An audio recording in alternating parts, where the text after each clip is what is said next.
Welcome to the Economic Bulletin, where we present comprehensive coverage and expert insights on key updates regarding pivotal economic trends and financial shifts.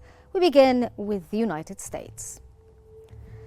The Federal Reserve Governor, Adriana Kugler, has expressed strong support for the Fed's recent interest rate cuts and signaled her readiness to back further reductions if inflation continues to ease as she expects. Speaking at a European Central Bank conference on Tuesday, she emphasized the need for a balanced approach between controlling inflation and supporting the labor market. Kugler noted that the labor market is showing signs of cooling and that the Fed is keen to prevent a sharp slowdown. While last week's job reports showed positive resilience, she highlighted that the Fed would not rely on a single data point, but rather focus on broader trends.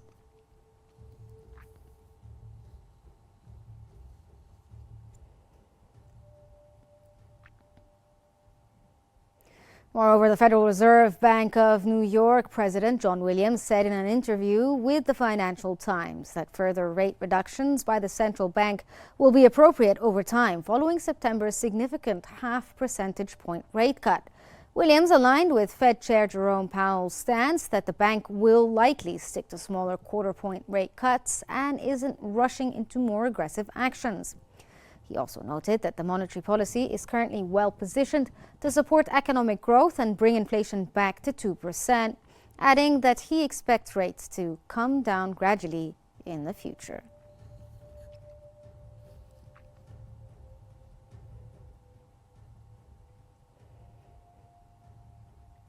Still in the U.S., where trade deficit experienced a notable decline in August as exports rose and imports dropped, indicating that trade may pose a slight hindrance to economic growth in the third quarter. The Commerce Department's Bureau of Economic Analysis reported that the trade gap decreased by 10.8%, settling at $70.4 billion compared to a revised figure of $78.9 billion in July. Trade has negatively impacted gross domestic product for 2 consecutive quarters. Current projections for growth in the third quarter are as high as 3.2% on an annualized basis, following a growth rate of 3% in the April to June period.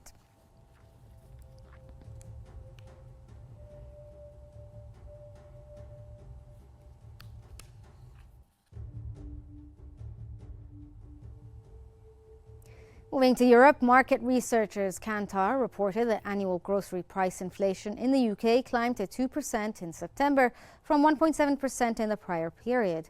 The report highlighted that prices for chilled soft drinks, chocolate confectionery and skincare products are rising the fastest, while household paper products, dog food and cat food saw the steepest decline. Kantar also noted that the UK grocery sales decreased on a monthly basis from a 3% growth reported last month.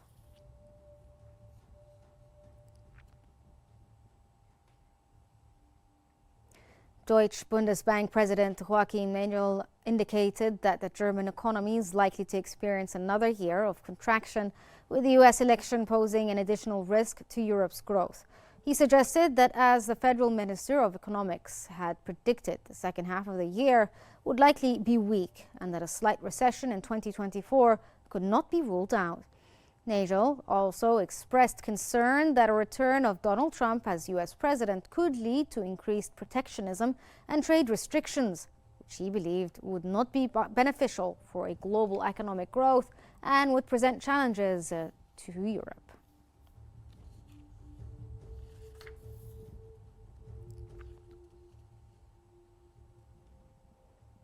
Moving to China, the World Bank has forecast that China's economic growth will further weaken, projecting a decline from 4.8% in 2024 to 4.3% in 2025. This slowdown is expected to affect regional economies in East Asia and Pacific, where growth is anticipated to decrease from 4.8% to 4.4% over the same period. The World Bank noted that while recent stimulus measures may provide a short-term boost, sustainable growth will require deeper structural reforms.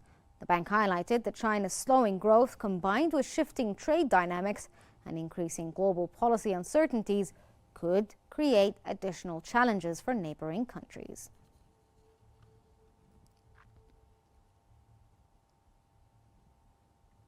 In a notable escalation of trade tensions, China has imposed temporary anti-dumping measures on brandy imports from the European Union.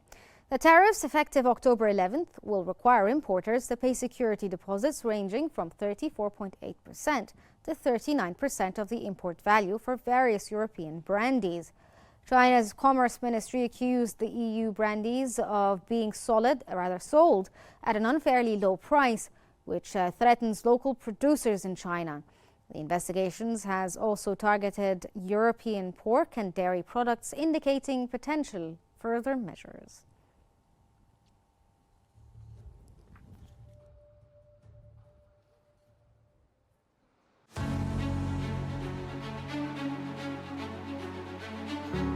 In a tit-for-tat move, China has imposed tariffs of up to 39% on European brandy, just days after the European Union announced tariffs of up to 35.3% on Chinese electric vehicles. The tariffs target well-known French brands, marking the latest escalation in trade tensions between China and the EU. China's Commerce Ministry accuses European brandy makers of selling products at unfairly low prices and harming local producers.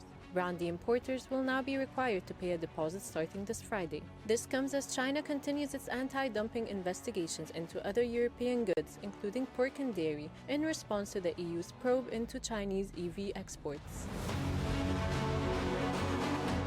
The tariffs on Chinese EVs have divided EU member states. France, which supports the investigation, has been a key backer of the move, while Germany, concerned about its automotive industry's dependence on the Chinese market, has opposed it. As China and the EU ramp up these tit-for-tat measures, both sides aim to secure leverage in ongoing trade talks, with significant implications for the global automotive and luxury goods industries.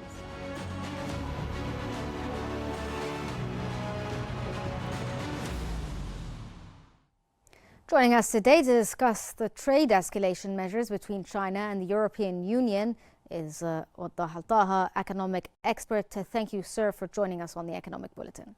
Thank you for having me. To what extent could the trade tensions between China and the EU escalate, especially given the anti-dumping measures and tariffs being taken? In fact, this is a postponed problem. It was expected to rise probably 2-3 years back. But due to the heavy production by China, especially in the EV, this what probably really trigger the problem. The EVs it's significantly important in terms of contribution and the GDP of a growing sector in China. Especially China is also suffering from having problems and obstacles in the growth of the GDP for 2025. EU, I think, they have to take their protective measures for the electric vehicles, and this is why I think that they have put some additional, let's say, barriers in front of the Chinese products, and to protect the European production in this sector. It's not only some sectors are really significant, relatively significant, really. So basically, this kind of escalation, it will not end to one sector. Probably it's some sort of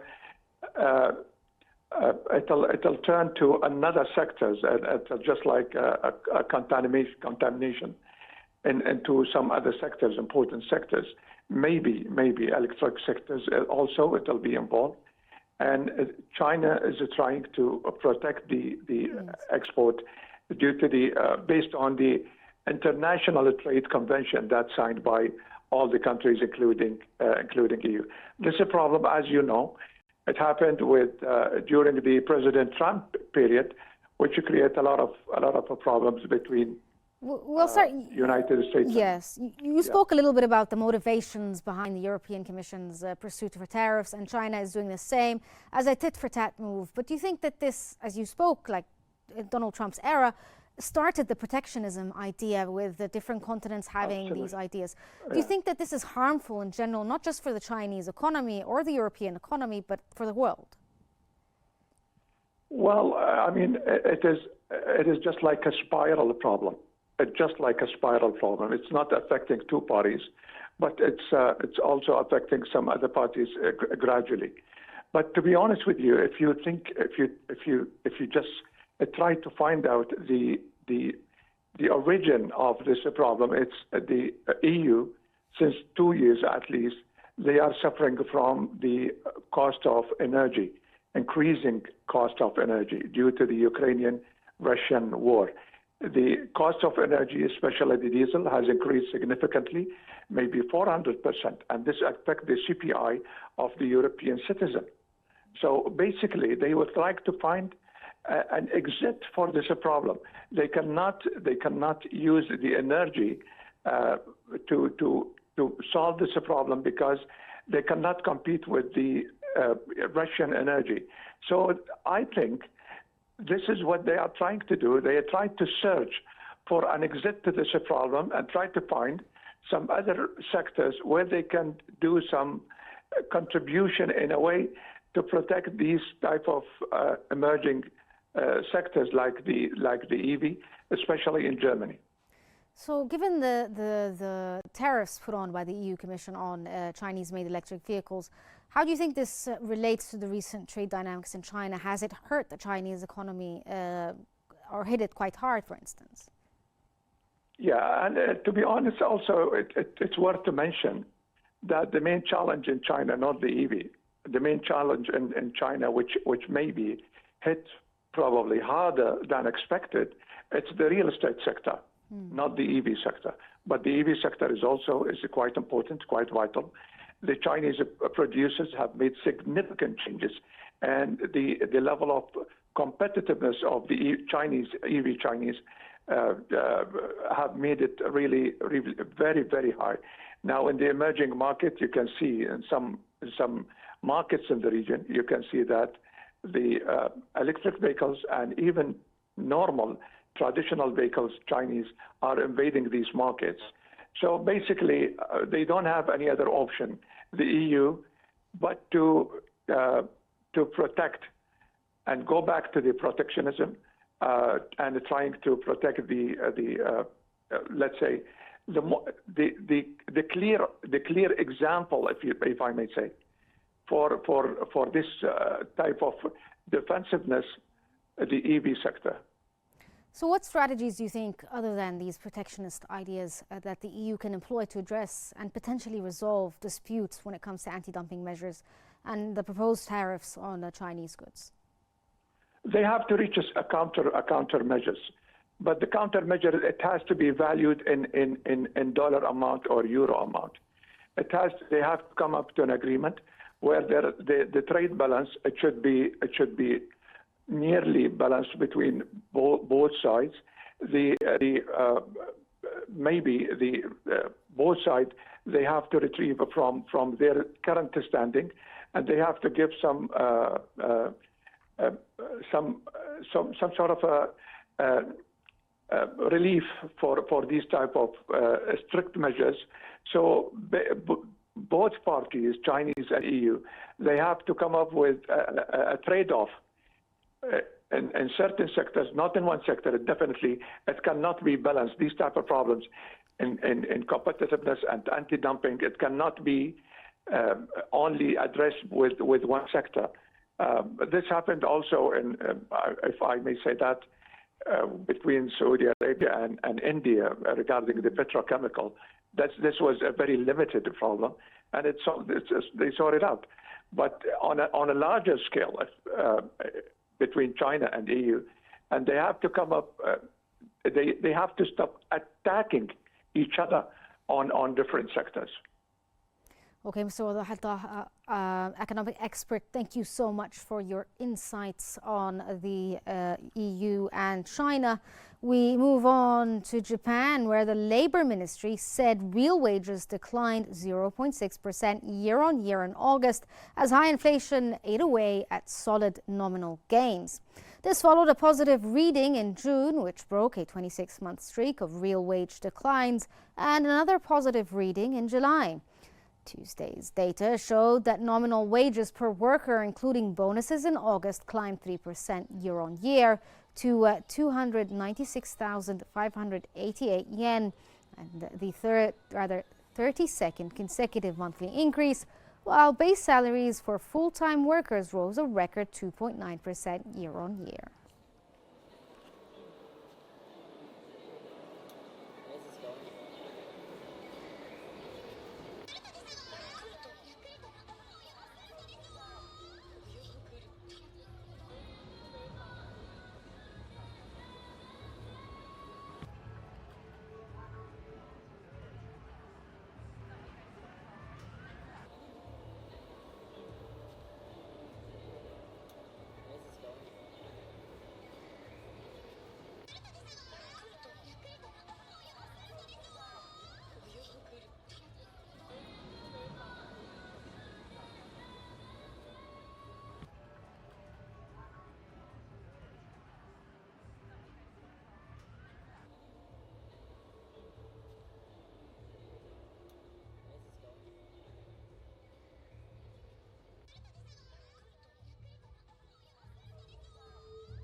Moving to the Middle East and North Africa, where Bahrain's real gross domestic product grew by 1.3% year-on-year in the second quarter of 2024, where preliminary data from the Ministry of Finance attributed this growth to a 2.8% increase in non-oil activities, despite a 6.7% decline in oil activities, primarily due to reduced production at the Abu Safeh oil field.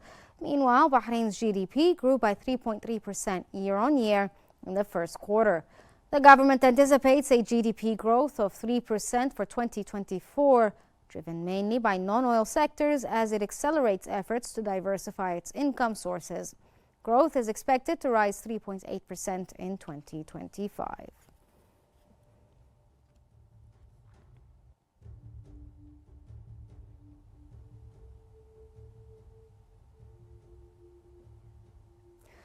The World Bank is considering releasing emergency funds for Lebanon, potentially up to $100 million by utilizing special clauses in exiting loan agreements.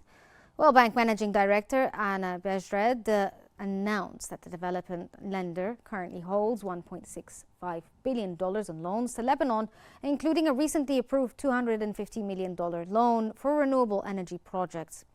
The bank is exploring options to support the struggling economy, potentially using contingent emergency response component clauses to redirect unallocated funds for urgent need. However, Lebanon has not yet formally requested this assistance.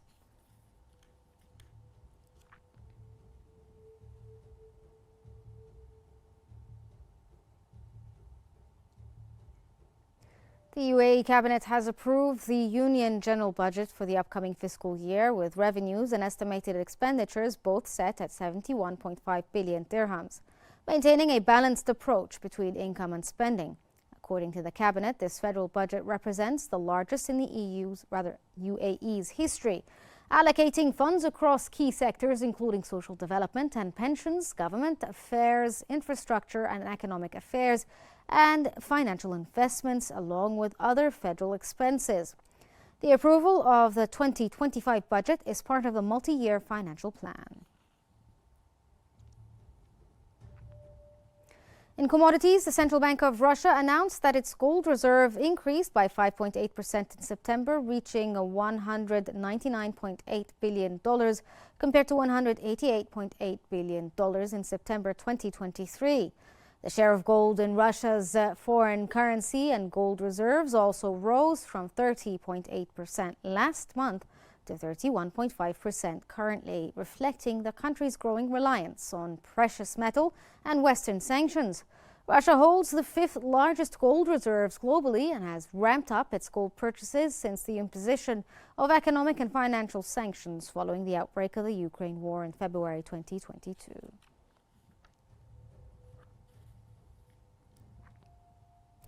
Gold prices extended their decline for the fifth consecutive session on Tuesday, pressured by the recent strong U.S. economic data.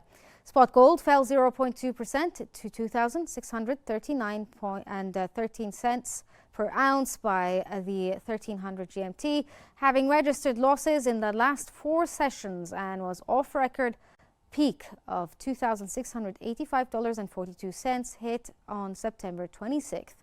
U.S. gold futures lost 0.3% to 2,658.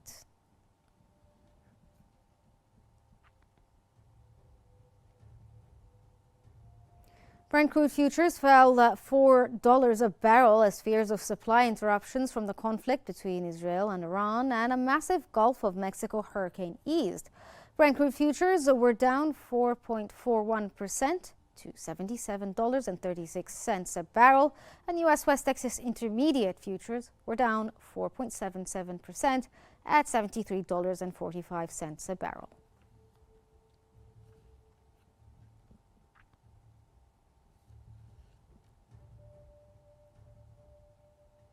In markets, Wall Street's main indices opened higher on Tuesday as investors shifted their attention to the upcoming third quarter earnings season and inflation data for hints on the Federal Reserve's future rate decisions. The Dow Jones Industrial Average rose 0.03% to 41,965.3. The S&P 500 gained 0.38% to 5,717.44. And the Nasdaq Composite gained 0.5% to 18,014 points. In early European trading, Germany's DAX dropped 0.8%, France's CAC 40 fell 1.2%, and the London FTSE 100 declined 1.3%. While Japan's Nikkei 225 lost 1%, driven by a stronger yen and falling oil prices.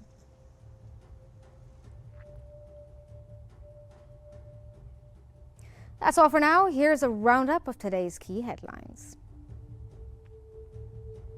U.S. trade deficit decreases 10.8% to $70.4 billion in August.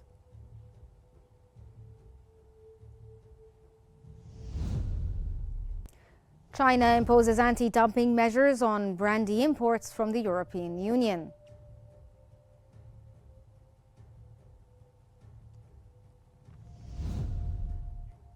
And the World Bank considers releasing up to $100 million emergency funds for Lebanon.